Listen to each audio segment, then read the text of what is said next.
So আসসালামু আলাইকুম viewers, দেখেন চেবি অটোতে দুইজন প্রতারক ধরেছি আমরা, ঠিক আছে? এটা বন্ধ করো।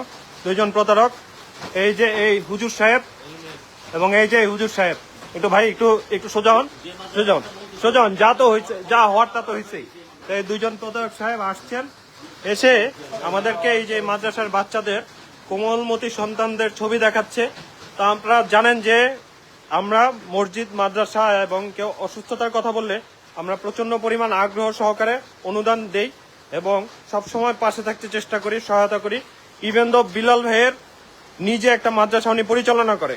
সো ইসলামের কথা বললে আপনারা জানেন যে আমরা ইসলাম সম্পর্কে সবচেয়ে বেশি সফট হার্টেড, সবচেয়ে বেশি সফট কর্নার ইসলামিক কর্মকাণ্ডে আমাদের। তো আমরা সব সময় সহায়তা করতে চেষ্টা করি।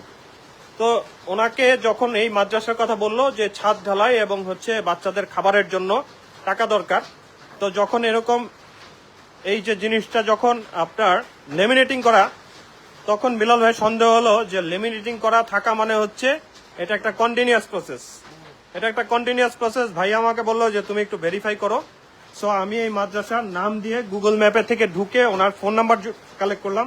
ওখানে মাদ্রাসার যে ডিরেক্টর সাহেব, সো ডিরেক্টর সাহেব প্রতারক, ওনারা চিটার, ওনারা বাটপার, আমাদের নাম করে। এই যে এই ভদ্রলোক, উনি পরিচয় দেয় উনি হচ্ছে 8 বছর লন্ডন থেকে আসছে, উনি প্রতারক, উনি হাফেজ পরিচয় দেয়, কারি পরিচয় দেয়, উনি খতিব পরিচয় দেয়, ঠিক আছে? ওনারা প্রতারণা করে এভাবে করে।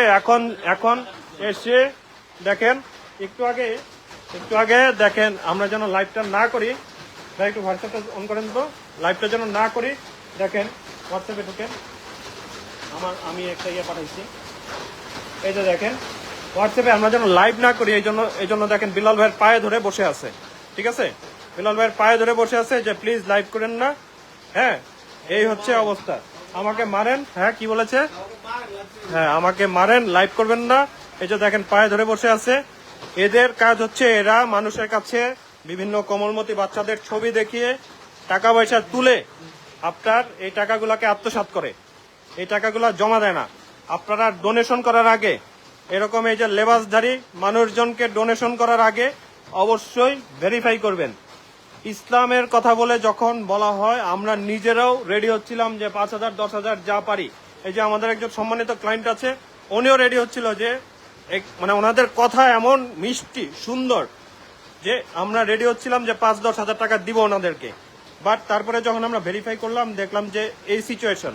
সো ভাই আপনি বলেন, আপনি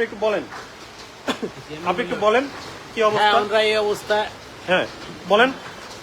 আসছে এবং এই সাথে পরিচয় দিয়েছে, লন্ডন থেকে আসছে। আমরা আসলে মুসলিম, তো সেই আমরা দুর্বলতায় পেয়ে ওনাদেরকে সাহায্য করতে চেয়েছি। তো জামের ভাই এটাকে অনলাইনে নিয়ে দেখে যাচাই করে দেখলো যে আসলে প্রতারক। ওই প্রতিষ্ঠানের যে ডাইরেক্টর আছে তাদের সাথে কথা বললো যে ওরা টাকা নিয়ে নিজেরাই খেয়ে ফেলে আমাদেরকে জমা দেয় না। একটু এটা একটা প্রতারক। এর আগে সে এটিএম বাংলাদেশ প্রতারণা করে, এটা আমরা পাইছি। সো এই যে ভাইয়ার থেকে শুনেন ব্যাপারটা। আমরা